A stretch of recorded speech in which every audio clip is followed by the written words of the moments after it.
Going on a blind date was entirely Chloe's fault. As with all of her master plans, it made perfect sense in her head, yet felt like a looming catastrophe in reality.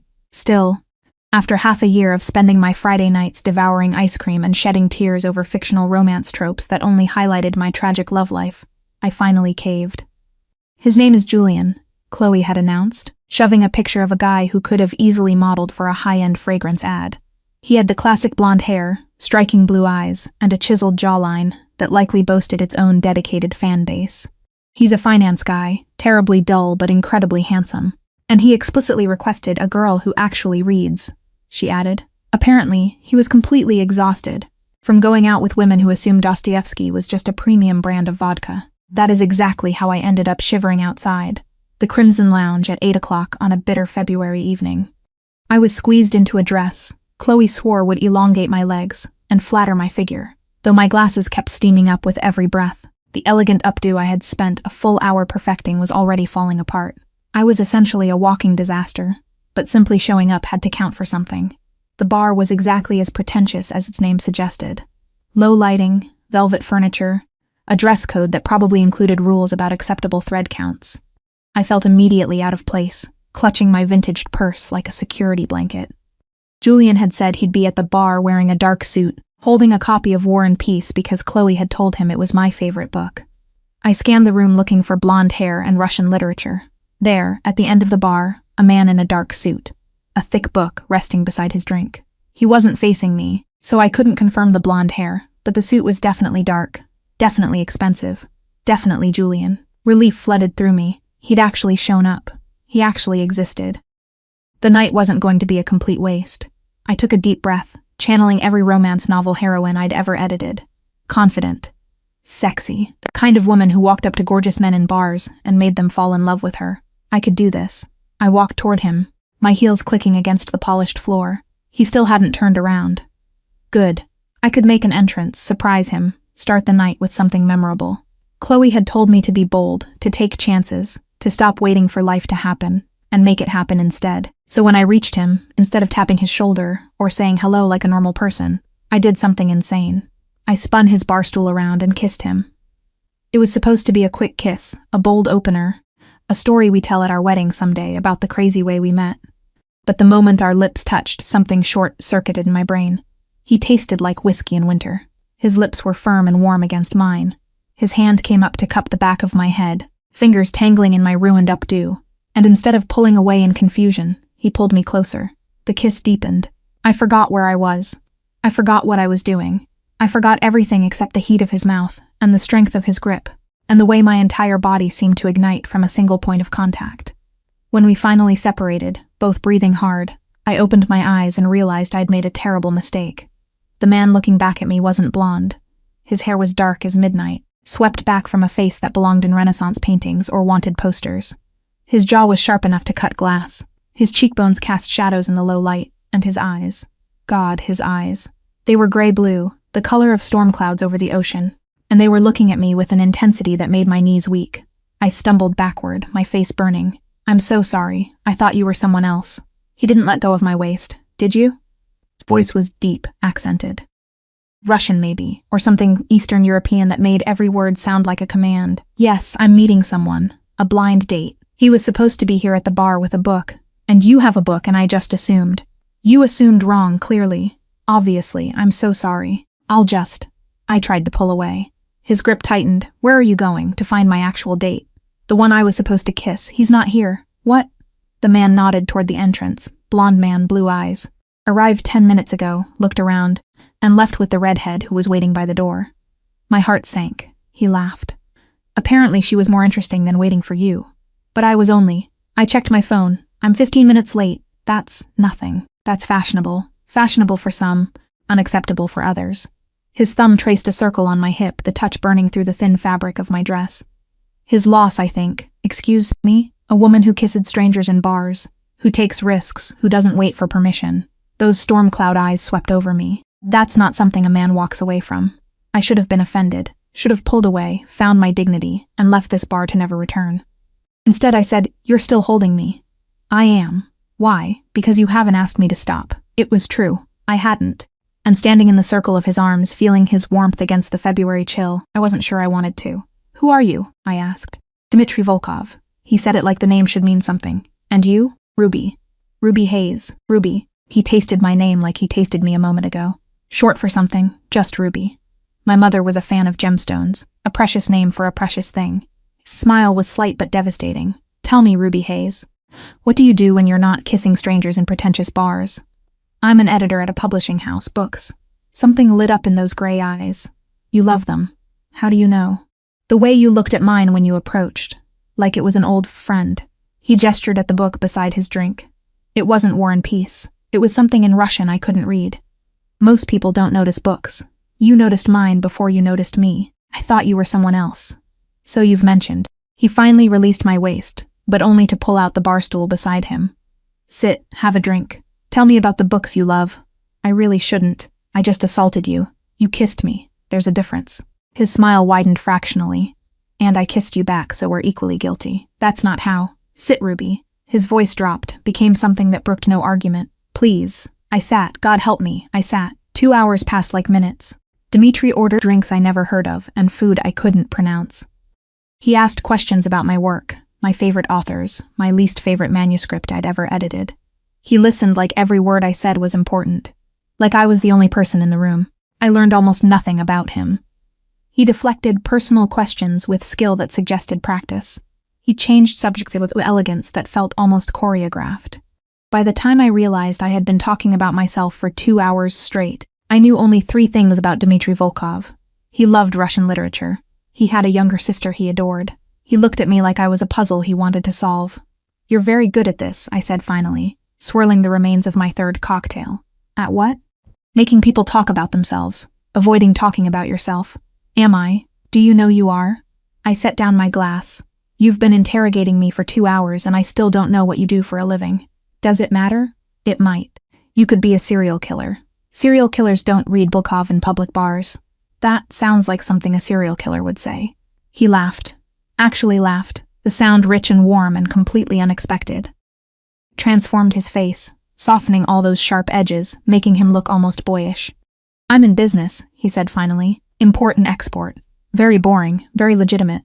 That pause before legitimate was suspicious. "You're perceptive. I'm an editor. It's my job to notice things. What else have you noticed?" I considered the question. "You're not American."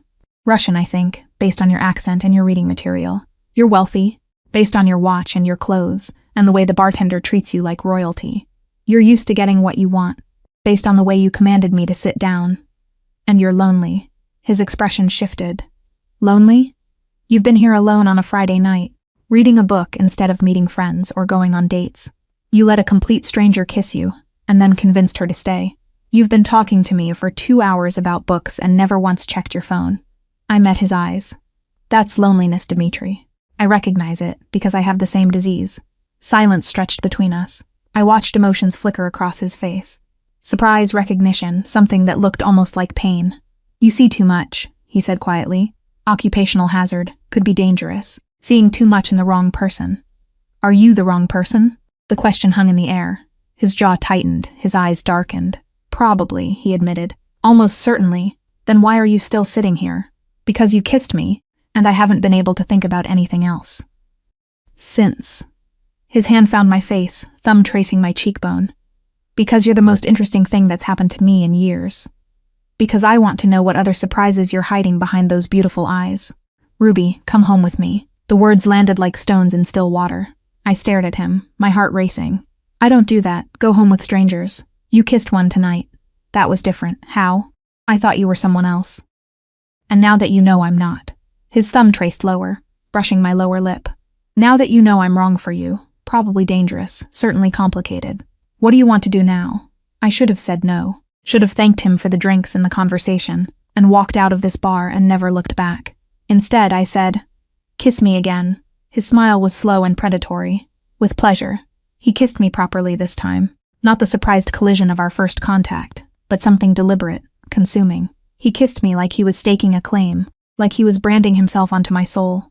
When we separated, I was trembling. "Come home with me," he said again, and this time I didn't say no. I woke up in sheets that smelled like cedar and sin. For a moment, I didn't remember where I was. The ceiling was 2 feet high. The bed was too soft. The arm draped across my waist was too warm. Too heavy, too real. Then everything came flooding back. The kiss, the bar, the way Dimitri had looked at me like I was something precious and dangerous. The car ride to his penthouse, his hand never leaving my thigh. The elevator, where we'd barely made it through the doors before his mouth found mine again. And then, I turned my head slowly, afraid of what I'd find. Dimitri was asleep beside me, his face relaxed in a way it hadn't been last night. The sharp angles had softened, the intensity had dimmed. He looked almost peaceful, almost human. Almost like a man who didn't make my instincts scream warning every time he spoke. He was also devastatingly beautiful. The sheets had slipped to his waist, revealing a torso that belonged in museums. Broad shoulders, defined chest, abs that suggested he spent serious time doing something other than sitting in bars reading Russian literature. And tattoos. God, the tattoos. I'd felt them last night in the darkness, traced their lines with my fingers, but I hadn't seen them. Now, in the gray morning light filtering through floor-to-ceiling windows, I could make out intricate patterns covering his chest, his arms, his sides, Russian words, Orthodox crosses, stars that looked like they had meaning beyond decoration. Prison tattoos. Some part of my brain whispered, those are prison tattoos. I needed to leave, needed to grab my clothes and slip out before he woke up, needed to pretend this entire night had never happened and go back to my normal, boring, safe life. I tried to slide out from under his arm. His grip tightened. Running away? His voice was rough with sleep but fully aware. His eyes remained closed. I should go. I have work. It's Saturday. I have other things, liar. His eyes opened, those storm-gray depths fixing on me with immediate intensity. You're scared. I'm not scared. Your heart is racing. I can feel it. His hand slid from my waist to my chest, palm flat over my hammering heart. Tell me what you're afraid of. I don't do this. One-night stands, waking up in strange men's apartments. This isn't a one-night stand. Then what is it? He was quiet for a moment, considering. Then he rolled over, pinning me beneath him with effortless strength. I don't know yet, he admitted. But I intend to find out. He kissed me before I could respond, and my protest dissolved into something else entirely. We didn't leave the bedroom until noon. Dimitri's penthouse was exactly what I'd expected, and nothing I was prepared for. Modern and minimalist, all clean lines and expensive materials. But there were books everywhere, shelves upon shelves of them in multiple languages, well-worn and obviously loved. You really do read, I observed, trailing my fingers along the spines. Did you think I was lying? I thought maybe the book at the bar was a prop. Something to make you look intellectual. I don't need props to look intellectual. He appeared beside me, handing me a cup of coffee. I simply am. Modest, too. Honesty isn't a modesty. His smile was slight. I know my strengths and my weaknesses. What are your weaknesses?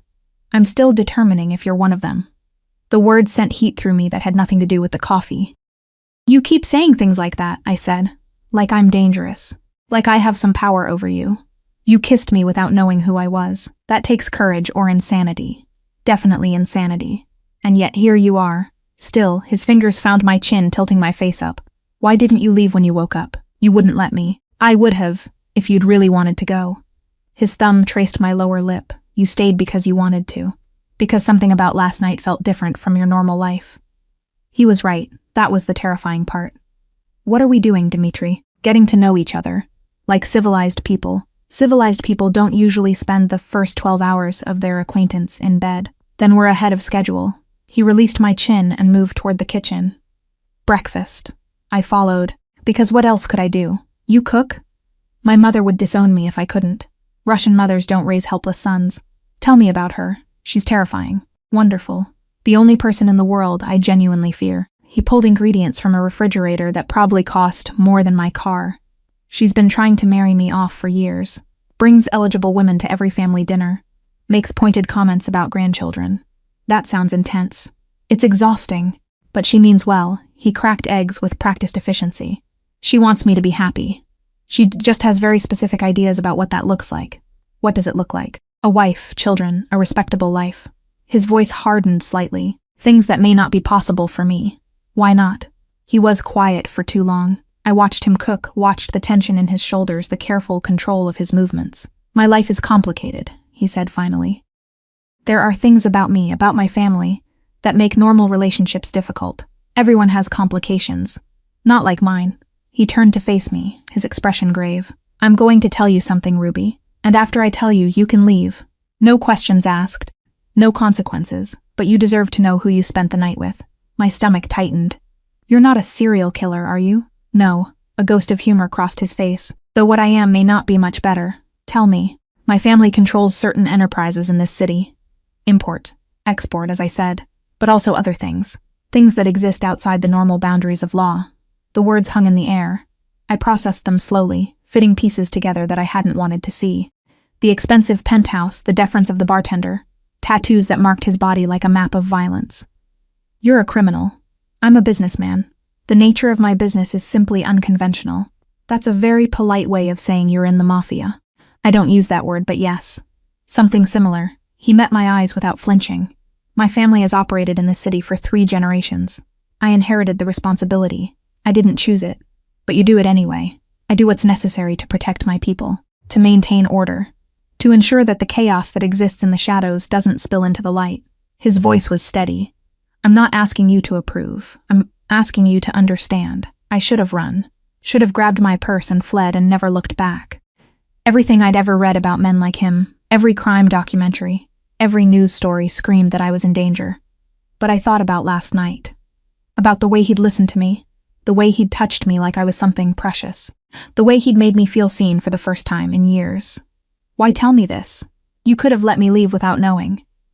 Because I don't want you to leave. The admission seemed to cost him something. Because when you kissed me last night, something shifted. Something I haven't felt in a very long time. What? Hope. His voice cracked on the word. That maybe there's more to life than the darkness I was born into. I looked at him, this man who was everything I should have feared, who was confessing things that could destroy both of us, who was standing in his kitchen making eggs and offering me honesty when lies would have been easier. The eggs are burning, I said. He blinked. What? Your eggs. They're burning. He spun toward the stove, cursing in Russian, and I laughed. Actually laughed, the sound breaking the tension that had been strangling us both. You think this is funny? He demanded, scraping ruined eggs into the trash. I think you just told me you're a crime lord, and I'm worried about your eggs. Yes, that's funny. You're insane. You said that last night, multiple times. I moved to stand beside him. Let me help. I can't cook much, but I can make toast. Toast. Don't judge, it's a skill. He stared at me like I'd grown a second head. You're not running away. I probably should be, but you're not. No, I found the bread. Dad popped 2 slices in the toaster. I'm making toast for a criminal. Apparently, that's who I am now. Ruby. His hand found my shoulder, turning me to face him. I need you to understand what this means. If you stay, if you choose to be in my life, there are risks, dangers, people who might try to hurt you to get to me. I understand, do you? Because this isn't a romance novel. There are no guarantees of happy endings. I'm an editor, Dimitri. I know exactly how many ways stories can go wrong. I met his eyes. I also know that the best stories are the ones where people take risks, where they choose the uncertain path because it might lead somewhere extraordinary. And if it leads somewhere terrible, then at least I'll have a good story. I smiled, and it felt reckless and right. Now, are you going to make new eggs? Or are we surviving on toast? Something broke behind his eyes. He pulled me into his arms, holding me like I might disappear. You're either very brave or very stupid, he murmured against my hair. Can I be both? Apparently. He pulled back to look at me. Stay, not just for breakfast. Stay for the weekend. Let me show you my world. Your dangerous, complicated, possibly illegal world. Yes. I thought about my empty apartment, my routine weekends of laundry and streaming movies, and pretending I wasn't lonely. My safe, boring, predictable life. Okay, I said, show me. His smile was like sunrise. The weekend was a revelation. Dmitri showed me his city, not the tourist version but the real one. The hidden restaurants where owners greeted him by name, private clubs where men with dangerous eyes nodded in respect, the art galleries and bookshops and quiet corners that only someone who truly loved New York would know. We talked for hours about books and philosophy and dreams and fears. He told me about his childhood in Russia, about immigrating with his mother and sister after his father's death, about inheriting responsibility he'd never wanted, about the loneliness of being surrounded by people who feared him. I told him about my own loneliness, about growing up in foster care, bouncing between homes until I aged out of the system, about finding refuge in books and stories where damaged people found love and belonging, about becoming an editor so I could help bring those stories to life for others. You understand me, he said Sunday night, as we lay tangled together in his bed. How is that possible? We've known each other for 2 days. Some connections don't follow timelines. Is that what this is? A connection? I don't know what else to call it. I traced the tattoo over his heart, Russian letters I couldn't read. What does this say? It's a prayer for protection. My mother insisted I get it before I took over the business. Do you believe in God? I believe in something, whether it's God or fate, or just random chance that brought you to my bar. He caught my hand, pressing a kiss to my palm. I believe in this, Dmitri. I know it's too soon. I know I shouldn't say what I'm about to say. His eyes held mine. But I think I'm falling in love with you, Ruby Hayes. The words should have terrified me. 2 days. 2 days of knowing him, and he was talking about love. But I felt it too. That impossible, irrational certainty that something extraordinary was happening. That's insane, I whispered. Yes, we barely know each other. We know enough. Your life is dangerous, complicated, everything I should avoid. All true. And I think I'm falling for you anyway. His smile was incandescent. He kissed me, soft and sweet, with none of the urgency of our previous encounters. Stay, he murmured against my lips. For another night, for as long as you'll have me. I should have said no, should have protected myself from the heartbreak that seemed inevitable. Instead, I said yes, and that single word changed everything. Monday morning hit like a cold shower. I walked into Hayes and Sterling Publishing at 8 o'clock, wearing the same dress I'd left in on Friday night, carrying a coffee Dmitri had insisted on buying from a cafe that probably charged $20 a cup.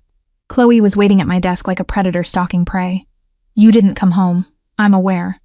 You didn't answer your phone for 3 days. Also aware. Julian called me, said you never showed up, said he waited for 15 minutes and then left with some redhead named Tiffany. Chloe's eyes narrowed. Where the hell have you been? It's complicated. Uncomplicate it. I sighed, sinking into my chair. I kissed the wrong man. What? At the bar. I thought he was Julian. He wasn't. I rubbed my temples. And then I spent the weekend with him. Chloe stared at me like I'd announced I was joining a cult. You spent the weekend with a stranger you accidentally kissed? When you say it like that, it sounds insane. It is insane, Ruby. You don't do things like this. You're the responsible one, the one who reads contracts before signing, the one who always has an exit strategy. Maybe I'm tired of being responsible. Who is this guy? What's his name? What does he do? I hesitated. How could I explain Dmitri?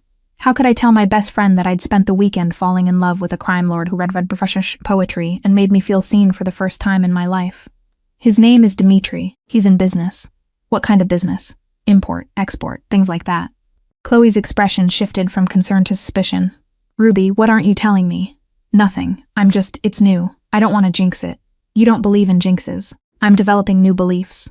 Before Chloe could interrogate me further, my phone buzzed. A text from a number I'd programmed in just yesterday. Missing you already. Dinner tonight? I smiled before I could stop myself. Oh my God. Chloe snatched the phone from my hand. You're smiling. You never smile at texts. Who is this? What did you do to my friend? Give that back. Not until you tell me everything. She read the text, her eyebrows climbing toward her hairline. D? Who is D? This is very mysterious, Ruby. Very un-you. Maybe I'm becoming a new me, or maybe you're losing your mind. She handed back the phone. I want details, all of them. Lunch. No excuses. Fine, lunch. Chloe retreated to her own desk, and I was left staring at Dimitri's text. My heart doing things it had no business doing on a Monday morning. I'll be there, I typed back. Where? His response was immediate. My place. I'm cooking. You can cook? I made you eggs. They were only slightly burned. Technically, I made toast. We'd starve together then. We'll starve together. 7 p.m. Don't be late. I set down my phone, still smiling, and tried to remember how to do my job. Lunch with Chloe was an interrogation. She cornered me in the break room with a salad I suspected was just a prop, and demanded every detail I could provide. I gave her the sanitized version. Met a man at a bar, instant chemistry, spent the weekend getting to know each other, and she pressed. What's the catch? There's always a catch with guys who seem perfect. He's not perfect, he's complicated. Complicated how? Wife? Kids? Secretly lives with his mother? No, just his work is demanding, his family has expectations. He has responsibilities that make relationships difficult. That sounds like every finance guy I've ever dated. Chloe stabbed her salad. What does he look like? Tall, dark hair, gray eyes. I smiled despite myself. He looks like he should be in a museum or a crime drama. Crime drama? You know, intense, brooding. The kind of face that makes you nervous and attracted at the same time. Chloe studied me with unsettling perception. You really like this guy. Is that so surprising? Yes, because you don't like anyone. You date men for 3 months maximum, find something wrong with them, and move on. You've never looked at anyone the way you're looking at your phone right now. I hadn't realized I was looking at my phone. Dmitri had sent another text, just a photo of his kitchen counter covered in what appeared to be the aftermath of a grocery shopping explosion. I may have overestimated my cooking abilities, he'd written. Should I bring takeout? Your faith in me is underwhelming. My faith in you is perfectly calibrated. You're doing it again, Chloe said. The smiling thing, it's creepy. I'm happy. Is that allowed? It's just unexpected. She reached across the table to take my hand. I'm glad, Ruby, really. You deserve someone who makes you smile like that. Just be careful, okay? You don't know this guy. Not really. I know enough. Do you? The question lingered long after Chloe had returned to her desk. Did I know enough? I knew Dmitri was dangerous. Knew his life existed in shadows I couldn't fully comprehend. Knew that choosing him meant choosing uncertainty over safety. But I also knew how he looked at me. How he listened when I talked. How he made me feel like the most interesting person in any room. Was that enough? I didn't have an answer, but I knew I was going to dinner anyway. Dimitri's penthouse smelled like garlic and disaster when I arrived. Don't say anything, he warned as he opened the door. His hair was disheveled, his shirt was stained. He looked like a man who had gone to war with a kitchen and lost. I wasn't going to say anything. Your face is saying plenty. I stepped inside, surveying the chaos. Pots on every burner, ingredients scattered across every surface. Something that might have been pasta, or might have been a science experiment congealing in a colander. What were you trying to make? Beef stroganoff. My mother's recipe. Is beef stroganoff supposed to be that color? No. He ran a hand through his hair. In my defense, the recipe was in Russian. I may have mistranslated some steps. How do you mistranslate a recipe? I confused the word for simmer with the word for boil aggressively.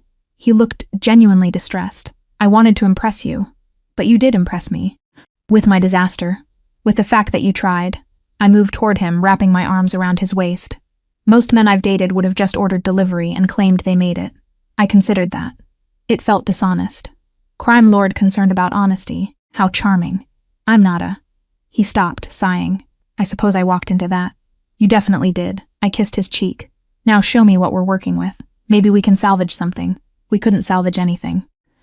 2 hours later, we sat on his kitchen floor, surrounded by takeout containers, laughing at the spectacular failure that covered every surface. I'm going to have to replace that pot, Dmitri said, gesturing at something that had been permanently fused to the stove. What did you do to it? I'm genuinely not sure. I think I created a new element. I laughed so hard I couldn't breathe. He watched me with an expression I was learning to recognize. Wonder, disbelief, like he couldn't quite process that this was his life now. What? I asked when I'd recovered. You're here, on my kitchen floor, eating Thai food and laughing at my failures. He shook his head. A week ago I was reading alone in a bar, convinced I'd spend the rest of my life in cold isolation. Now I'm wondering if I imagined you. If I'll wake up and discover this was all a dream. If it's a dream, we're both having it. Then I never want to wake up. He kissed me, tasting like pad thai and possibility. My mother wants to meet you, he said when we separated. The words hit like ice water. What? She called this afternoon. Apparently Yuri mentioned I had a guest this weekend. News travels fast to my family. His expression was apologetic. She's invited us to dinner tomorrow night. Tomorrow? Dmitri, I'm not ready to. You can say no, I'll make excuses. What kind of excuses? I'll tell her you're traveling, or sick, or that I made you up entirely. She'll believe you made up a girlfriend? She's been predicting my lonely death for years. Imaginary women would fit her narrative. I thought about what meeting his mother would mean. Questions she'd ask, the scrutiny I'd face, the way it would make this relationship suddenly, terrifyingly real. What's she like? I asked. Intimidating, perceptive. She'll probably know everything about you within 5 minutes of meeting. That's not reassuring. I'm not trying to reassure you. I'm trying to prepare you. He took my hand. But she'll also see what I see.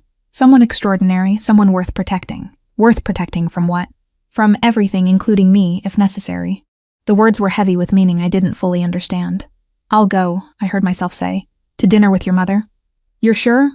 No, but I'm going anyway. I squeezed his hand. That seems to be my pattern with you.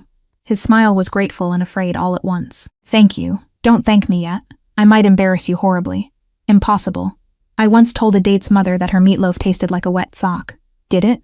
Yes, but that's not the point. He laughed, pulling me closer. Whatever happens tomorrow, whatever my mother says or does, remember one thing. What? I chose you. Not because you're perfect or safe or easy. Because you're you. His forehead touched mine. And you was everything I never knew I needed. Tears pricked my eyes. That's very smooth for a man who just burned beef stroganoff.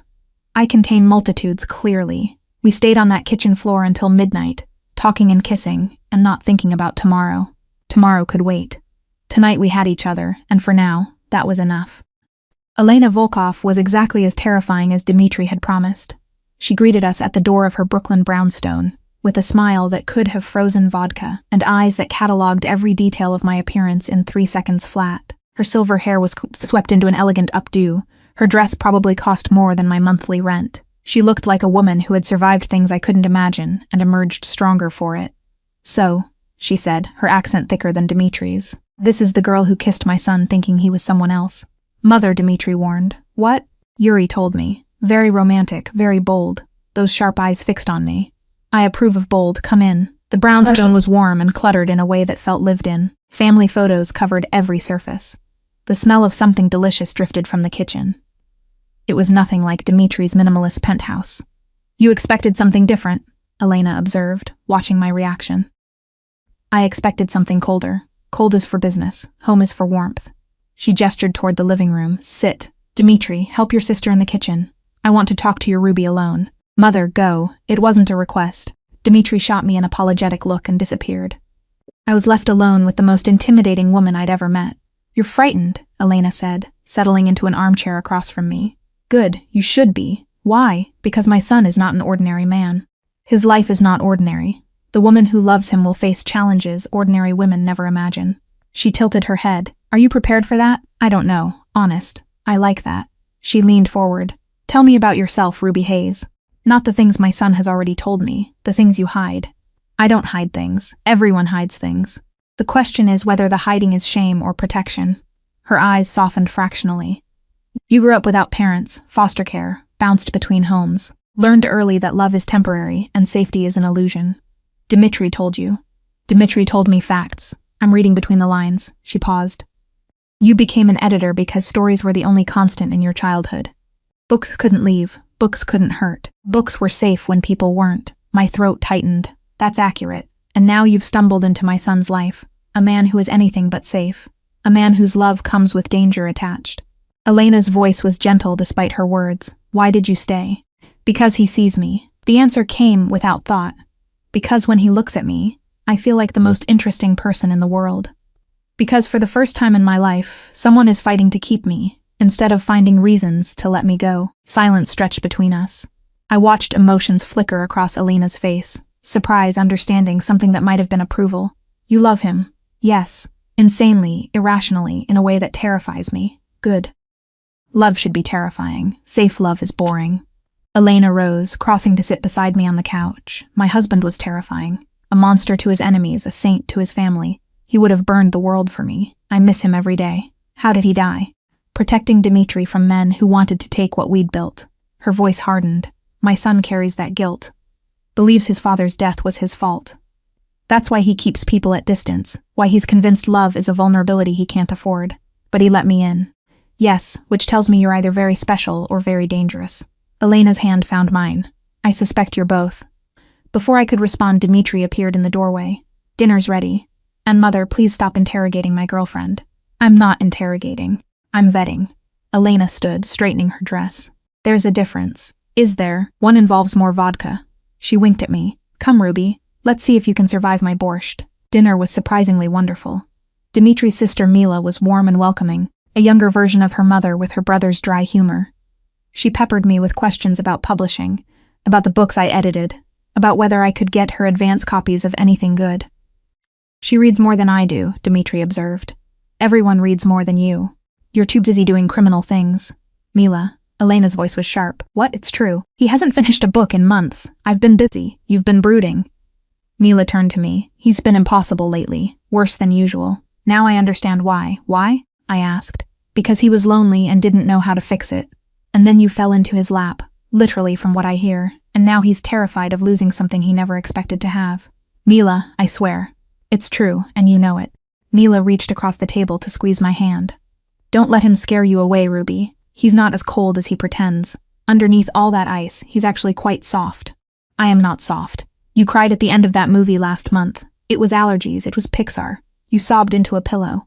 I watched them bicker with growing affection. This was a family, a real one, with inside jokes and old wounds and unconditional love beneath all the teasing. I'd never had anything like it. Elena caught my eye across the table. Her expression was knowing. "You belong here," she said quietly, "whether you realize it yet or not." I didn't have a response. But for the first time, I let myself imagine what belonging might feel like. The trouble started the next morning. I was at work editing a manuscript that desperately needed help when my phone buzzed. Chloe's number. "Julian is here. At the office. Asking about you." My blood went cold. "What? Why?" "He says he needs to talk to you. Something about Friday night. He seems upset." I hadn't thought about Julian since the moment I'd realized I'd kissed the wrong man. He'd been an abstraction, a path not taken, irrelevant to the life I was building with Dimitri. But apparently Julian didn't feel the same way. "Tell him I'm busy." I tried. He's insisting. He's making a scene. I rubbed my temples. This was exactly what I didn't need. "Fine, I'll handle it." I found Julian in the lobby, pacing like a caged animal. He was exactly as handsome as his photo had promised. Blonde, blue-eyed, the kind of clean-cut attractiveness that belonged in toothpaste commercials. He was also furious. "Ruby." He spotted me and strode forward. "We need to talk." "About what?" "You left with someone else because you were late, and then you just disappeared." No call, no text, nothing. His voice rose. "I spent the whole weekend wondering what happened to you. I had other plans." "What other plans?" "Chloe said you didn't come home. Said you were with some guy you just met." His eyes narrowed. "What kind of guy, Ruby? Who did you leave with?" "That's none of your business." "It became my business when you stood me up for a date you agreed to." He stepped closer, his cologne overwhelming. "I did everything right. Brought the book Chloe told me to bring, dressed up, made reservations. And you didn't even bother to show up." "I showed up. I was 15 minutes late. You'd already left." 15 minutes after 8? After I've been waiting since 7:30? 7:30? The reservation was for 8. Julian's expression flickered. "Chloe said 7:30. Chloe told me 8. Understanding dawned slowly. Chloe had given us different times. Whether by accident or design, she created exactly the scenario that had unfolded. Me arriving late, Julian giving up, and everything going wrong. Or depending on perspective, everything going right. "This was a misunderstanding," I said carefully. "Chloe got the times mixed up. It happens. So let's reschedule. Dinner tonight. We can start over." "I can't." "Why not?" "Because I'm seeing someone. The guy from Friday." Julian's jaw tightened. "The one you picked up at a bar?" "The one I met at a bar, yes." "You've known him for what, a week? And you're already seeing someone?" His voice dripped with disbelief. "That's not a relationship, Ruby. That's a rebound from a date that never happened." "It's not. I did research on you before Friday. I looked you up, read about your work, prepared conversation topics." Julian stepped even closer. "I put in effort, and you threw it away for some stranger." "I didn't throw anything away. Things just." "Tell me his name." The demand caught me off guard. "What, his name?" "The guy you chose over me. I want to know who I lost to." I should have lied, should have made up a name, ended the conversation, and walked away. But something in Julian's tone, the entitlement beneath the hurt, triggered a defiance I couldn't suppress. "Dmitry Volkov." Julian's face went white. "What did you say?" "Dmitry Volkov." I frowned at his reaction. "Why? Do you know him? Everyone in finance knows him." Julian's voice had dropped to a whisper. "Do you have any idea who that man is?" "Yes, he told me." "He told you?" Julian laughed, the sound bitter. "And you're still seeing him?" "Ruby, the Volkov family is. They're not people you get involved with. They're dangerous. They're connected to things you can't even imagine. I know what I'm doing. Do you? Because from where I'm standing, you're in way over your head." His expression shifted from anger to something almost like concern. "Walk away while you still can. These people, once you're in their orbit, you don't get out. I don't want out. Then you're a fool." He shook his head. "I thought you were smart, Ruby. I thought the girl who edited literary fiction would have better judgment than this. My judgment is fine. It led me to exactly where I'm supposed to be. With a criminal, with a man who probably has blood on his hands, with a man who loves me, which is more than you can say." The words landed like blows. Julian recoiled, his face reddening. "Fine, have it your way." He straightened his tie, composing himself. "But don't come crying to me when it all falls apart. And it will fall apart, Ruby. Men like Volkov don't get happy endings." He walked out without looking back. I stood in the lobby, my heart pounding, his warning echoing in my ears. Was he right? Was I a fool for believing this could work? My phone buzzed. "Dmitri, lunch?" "I found a restaurant that doesn't require cooking." I smiled despite myself. "Perfect. I have a lot to tell you. Good things or bad things?" "Complicated things. Then I'll bring wine." I pocketed my phone and went back to work. trying to ignore the gnawing feeling that Julian's warning was more prophecy than prediction. That night, I told Dmitri everything. We sat in his living room, the city glittering beyond the windows as I recounted my confrontation with Julian. The mixed-up times, his reaction to Dmitri's name, his warning about what I was getting into. Dmitri listened in silence, his expression unreadable. "He's not wrong," he said finally. "About any of it? What do you mean? I am dangerous. My family is connected to things most people can't imagine. Getting involved with me does put you at risk." His eyes met mine. "Everything Julian said is true. But I'm also selfish enough to want you anyway." His voice cracked. "I know I should let you go, should push you away for your own protection. Every rational part of my brain is screaming that you deserve better than a life lived in shadows. And the irrational parts want to keep you forever, lock you away where no one can hurt you, build a world where we're safe from everything except each other. That sounds possessive. It is horribly so." He reached for my hand. "But I'm trying to be better, to give you choices instead of demands, to love you in a way that doesn't suffocate. And if Julian is right, if this all falls apart, then we'll have had this." His fingers intertwined with mine. "These weeks, these moments, this impossible thing we're building against all odds. That's not very reassuring. I can't promise you forever, Ruby. I can only promise you now." His eyes held mine. "Is now enough?" I thought about it, about the risks, the warnings, the 1,000 ways this could go wrong. Then I thought about how I felt when he looked at me, when he laughed, when he held me like I was something precious. "Now is enough," I said. "For now." He pulled me into his arms and we held each other against the uncertainty of tomorrow. The photographs appeared 2 weeks later. I was at my desk, deep in a manuscript about star-crossed lovers who had considerably less complicated lives than mine, when Chloe dropped an envelope on my keyboard. "This came for you. No return address." My stomach tightened. "Who delivered it?" "Some guy. Didn't leave a name." Chloe's expression was worried. "Ruby, what's going on? You've been jumpy for days, and now mysterious envelopes?" "It's nothing. It's clearly something." I waited until she'd returned to her desk before opening the envelope. Inside were photographs. Me and Dmitri at the restaurant last week. Me and Dmitri walking through Central Park. Me and Dmitri kissing in his car parked outside my apartment building. Someone had been watching us, documenting our relationship, and now they wanted me to know that. At the bottom of the stack was a note, typed anonymous. "You're swimming in dangerous waters, Miss Hayes. Consider this a friendly warning. Next time the pictures go somewhere less private." Damn. My hand shook as I gathered the photographs. This wasn't Julian. He was petty but not threatening. This was something else, someone connected to Dmitri's world. I needed to tell him. I needed to tell him now. Dmitri's reaction was terrifying in its calmness. He spread the photographs across his desk, examining each one with clinical detachment.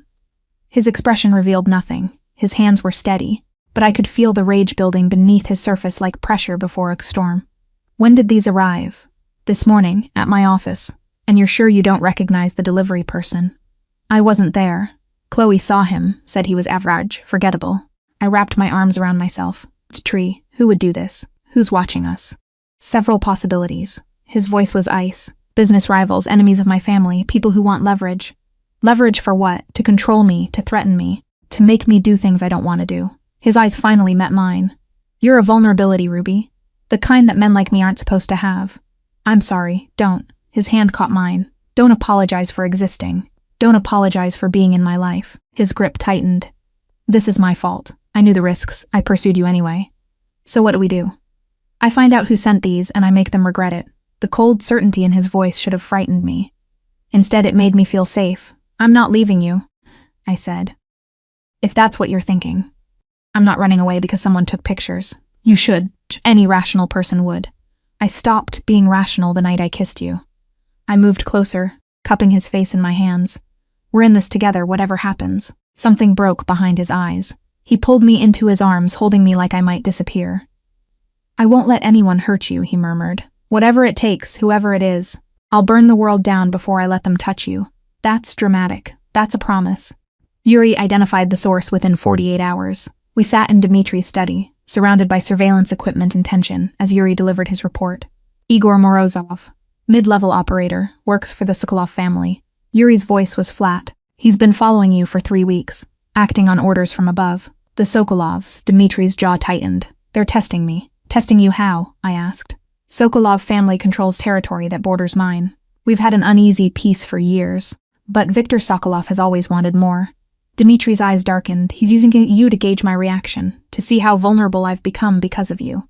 Because I love you. And in my world, love is weakness. The words hung heavy in the air. What will they do? I asked. If they decide I'm useful leverage? Dmitri and Yuri exchanged a look I couldn't interpret. They won't get the chance, Dmitri said finally. I'm moving you to a safe location, somewhere they can't reach. I'm not hiding. No, I stood, my chair scraping against the floor. I'm not going to disappear because some criminal thinks he can threaten you through me. I have a life, a job, friends. I can't just vanish. Your life won't matter if you're dead. The bluntness of his words stopped me cold. Is that what they want? To kill me? I don't know what they want, that's the problem. Dmitri rose, crossing to take my hands. Please, Ruby, let me protect you. Just until I've dealt with this. How long? Days. A week at most. And what about my job? Chloe will ask questions. Everyone will ask questions. Tell them you're taking a trip, family emergency, anything. His eyes pleaded with me. I can't focus on handling Sokolov if I'm worried about you every second. I saw the fear he was trying to hide, the desperation beneath the control. Fine, I said finally, 1 week. But I want updates every day. I want to know what's happening. Done. And Dmitri, I gripped his hands tighter. Be careful. Whatever you're planning to do. Be careful. I'm always careful. No, you're not. You're reckless when you're angry, and right now you're very angry. A ghost of a smile crossed his face. You know me too well. I'm learning. He kissed me, soft and desperate, before turning to Yuri. Take her to the Brighton Beach property. Full security, no one in or out without my authorization. Understood, boss. I let Yuri lead me away, looking back at Dmitri until the door closed between us. I had a terrible feeling I wouldn't see him again. The safe house was a brownstone 2 blocks from Elena's home. It was comfortable enough, furnished, stocked with food, equipped with every security measure money could buy. But it felt like a prison, a gilded cage where I paced and waited and tried not to imagine every terrible thing that might be happening.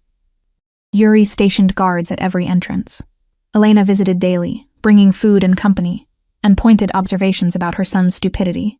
He should have told you sooner, she said on the 3rd day. About the risks, about what loving him means. Would it have changed anything for you? Probably not. You're stubborn like him. She smiled sadly. But he should have prepared you. Instead, he let you fall in love without understanding what you were falling into. I understand now. Do you? Elena's eyes were knowing. You understand hiding in safe houses? Living with guards? Always looking over your shoulder? I understand that I love your son, and I'm not giving him up because it's hard, she laughed. Such a small word for what this life requires. Then teach me. Help me understand what I'm facing. Elena studied me for a long moment, then she nodded. Sit. I'll tell you about my husband, about how we survived, about what it really means to love a man like Dmitri. She talked for hours, about the early years when she and Dmitri's father had built their empire from nothing, about the threats, the violence, the losses that had nearly broken them both, about raising children in a world where danger lurked around every corner. We learned to be invisible when necessary, she said, to trust no one outside the family, to love fiercely because every moment could be our last. That sounds exhausting. It was. It is. She took my hand, but it was also beautiful. Every dinner together was precious. Every kiss was a victory against the darkness. We lived more intensely than most people ever dream of. And when he died, I thought I would die too. The grief was indescribable. Her voice cracked. But I survived for my children, for the family we'd built, for everything he'd sacrificed to protect. How do you do it? Keep going? Because the alternative is letting them win, letting fear destroy what love built. Her eyes hardened. I refused to give them that satisfaction. Before I could respond, my phone buzzed. Dmitri, it's done. Sokolov has agreed to back down. I'm coming to get you. Relief flooded through me so intensely, I nearly cried. What happened? I'll explain in person. Stay where you are. Good news, Elena asked, reading my expression. He's coming. He says it's over. Over for now. Elena rose, kissing my forehead. Remember what I told you. This life requires vigilance. Always. I'll remember. Good. She smiled. Welcome to the family, Ruby Hayes. Dmitri arrived an hour later. He looked exhausted. Dark circles under his eyes, stubble covering his jaw. His suit was wrinkled, his hair disheveled. He'd never looked more beautiful. It's done, he said, pulling me into his arms the moment the door closed. Sokolov has withdrawn. The threat is neutralized. How? I reminded him that threatening you means threatening me, and threatening me has consequences. His arms tightened. He won't bother us again. What did you do? Nothing permanent, just persuasive. He pulled back to look at me. I didn't kill anyone, if that's what you're worried about. I wasn't worried about that. Weren't you? I was worried about you. I touched his face, tracing the exhaustion etched there. You look terrible. I haven't slept in 3 days. Then come to bed. Rest. We can talk about everything else later. There are things you need to know. Later. I took his hand. Right now I just need you to hold me. Can you do that? His resistance crumbled. Yes. We collapsed into bed together, fully clothed, too exhausted for anything except holding each other. I listened to his heartbeat, steady beneath my ear, and let the tension of the past week slowly drain away. I was so scared, I admitted. Every minute you were gone, I imagined the worst.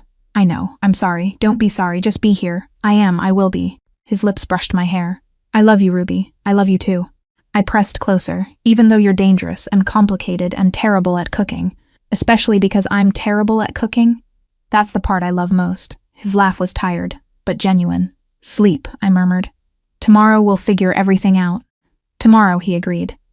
And wrapped in each other's arms, we finally slept. 3 months later, I finally understood what Elena meant.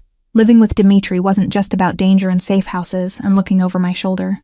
It was about intensity, about experiencing every emotion at maximum volume, about loving so fiercely that ordinary life seemed pale in comparison.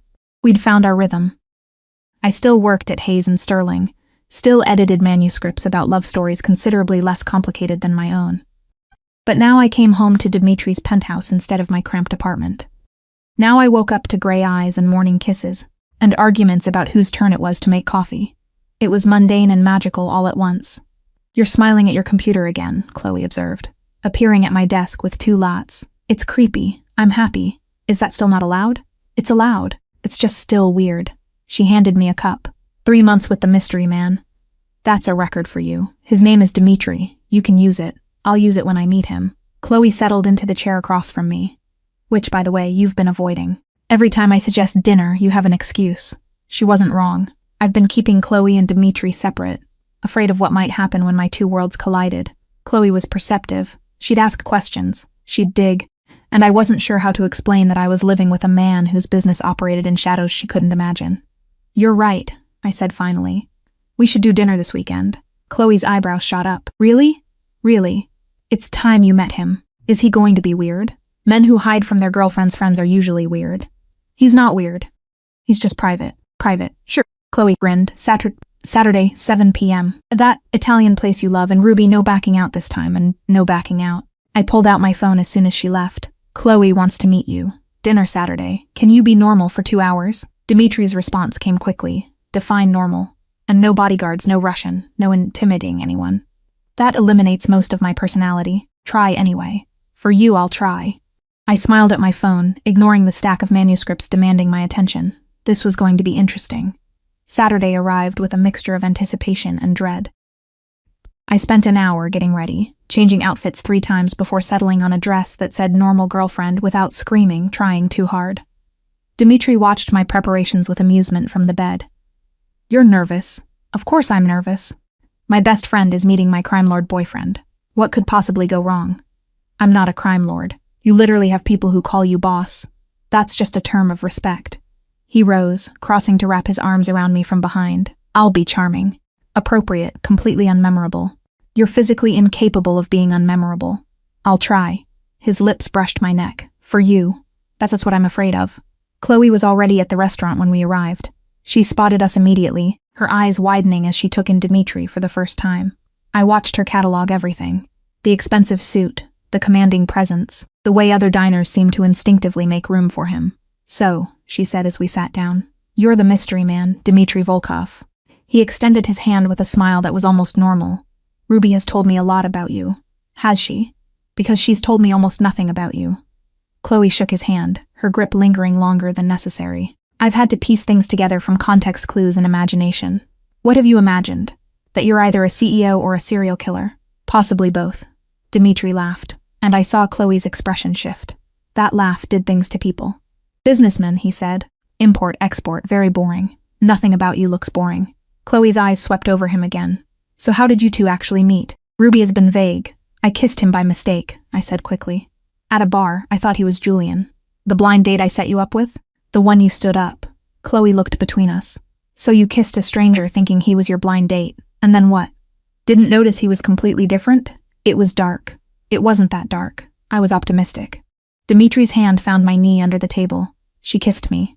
I kissed her back. By the time we realized the mistake, neither of us wanted to correct it.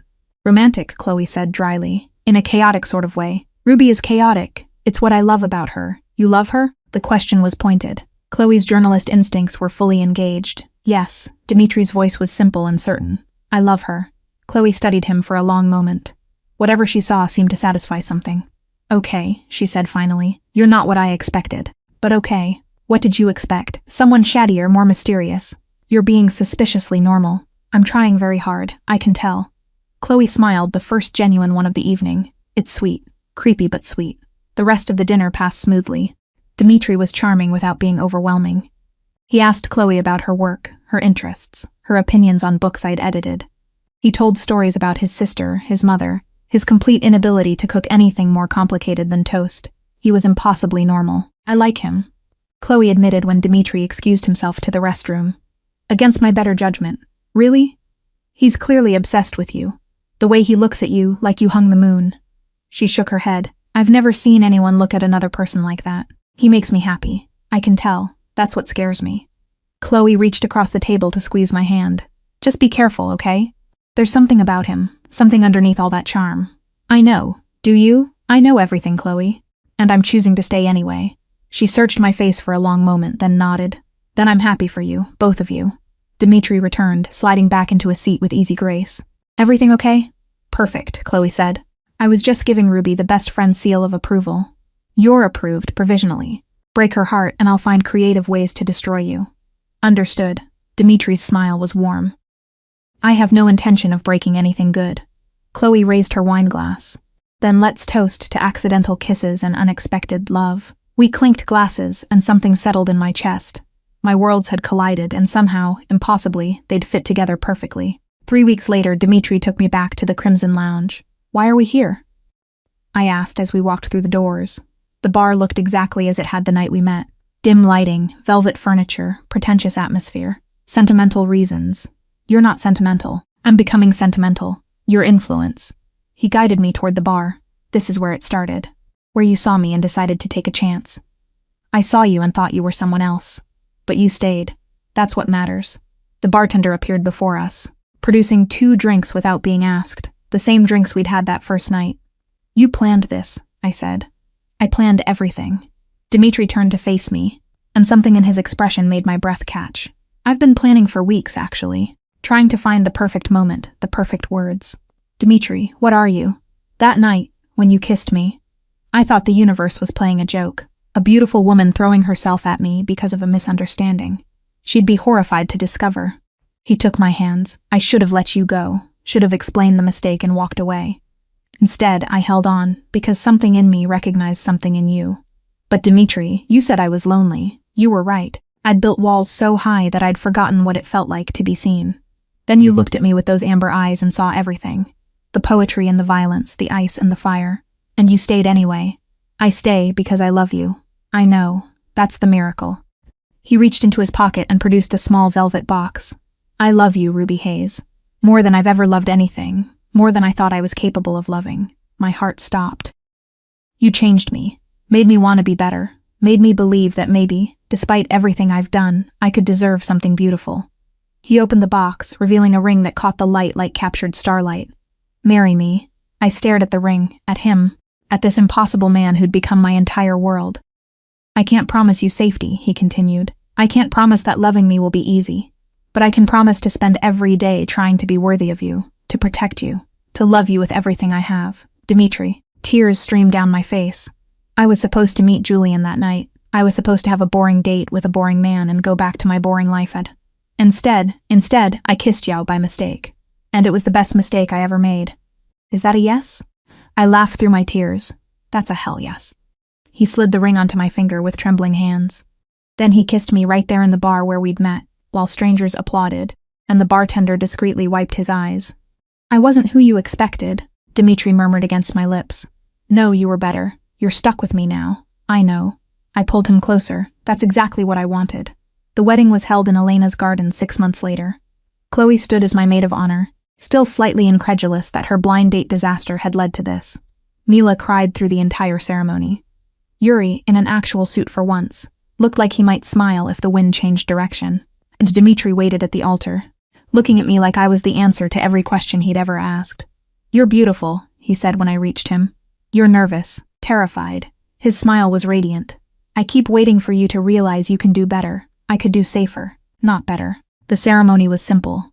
Traditional vows spoken with trembling voices, rings exchanged with steady hands, a kiss that went on slightly too long for polite company. "I now pronounce you husband and wife," the officiant announced. And just like that, I was Ruby Volkov. It sounded impossible, felt impossible. A foster kid from nowhere married to a man whose name opened doors and closed them with equal force. But as Dmitri pulled me into his arms, as our families cheered and champagne corks popped and music began to play, it also felt exactly right. "I love you," he murmured, his forehead against mine. "Have I mentioned that once or twice? Keep saying it. I'll say it every day for the rest of our lives. Promise. Promise." We danced until midnight, surrounded by people who loved us, building a life from the ashes of a blind date gone wrong. 1 year later, I sat in my office at Hayes and Sterling, staring at a manuscript that had just crossed my desk. The title was The Accidental Kiss. The story was about a woman who mistakes a stranger for a blind date, kisses him, and discovers he's a dangerous man with a complicated past. A man who changes her life in ways she never expected. I laughed so hard I cried. "What's so funny?" Chloe appeared in the doorway. "Nothing. Just life being ironic." I wiped my eyes. "I think I need to acquire this book. What's it about?" "A love story, a really good one." I smiled at the manuscript, about how the best things in life happen when we least expect them. Chloe shook her head. "You're weird now, happy weird, but weird. Blame my husband. I do, daily." I set down the manuscript and pulled out my phone. "Come home early tonight. I have news." Dimitri's response was immediate. "Good news or bad news?" "Life-changing news, that could be either." "It's good, very good." I paused, then added, "We're going to need a bigger apartment." 3 dots appeared, disappeared, appeared again. "Ruby, are you saying what I think you're saying?" "I'm saying you're going to be a father." "Is that what you think I'm saying?" The phone rang immediately. "Are you serious?" His voice was rough with emotion. "Ruby, are you?" "I'm serious. 8 weeks. I just came from the doctor." Silence, then a sound I'd never heard before. Dmitri Volkov was crying. "I'm coming home," he managed. "Right now." "Don't move. I'm at work. I don't care. I'm coming." He hung up, and I sat in my office touching my still flat stomach, marveling at the life we'd created. That it had started with a kiss meant for someone else. That it was becoming something neither of us had dared to dream. 7 months later, I held our daughter for the first time. She had Dimitri's gray eyes and my auburn hair. She was perfect and terrifying, and the most beautiful thing I'd ever seen. "We need a name," I said, exhausted but incandescently happy. "I have a suggestion." Dmitri sat beside me, his finger tracing our daughter's tiny cheek. "Nadia. Nadia. It means hope in Russian." His eyes met mine. "Because that's what you gave me, Ruby. Hope that love was possible. Hope that I could be more than what I was born into." Tears slipped down my face. "Nadia Volkov." "Nadia Hayes Volkov," he corrected. "She should carry both our names, both our stories. I love you. I love you more." He kissed my forehead. "Both of you, forever." I looked at our daughter, at my husband, at the life I'd never imagined having. That it had started with a wrong turn, a mistake, a kiss given to a stranger in a dark bar, had become everything. And as Nadia opened her gray eyes and looked at me for the first time, I knew that every chaotic, terrifying, beautiful moment had led me exactly where I was supposed to be. Home.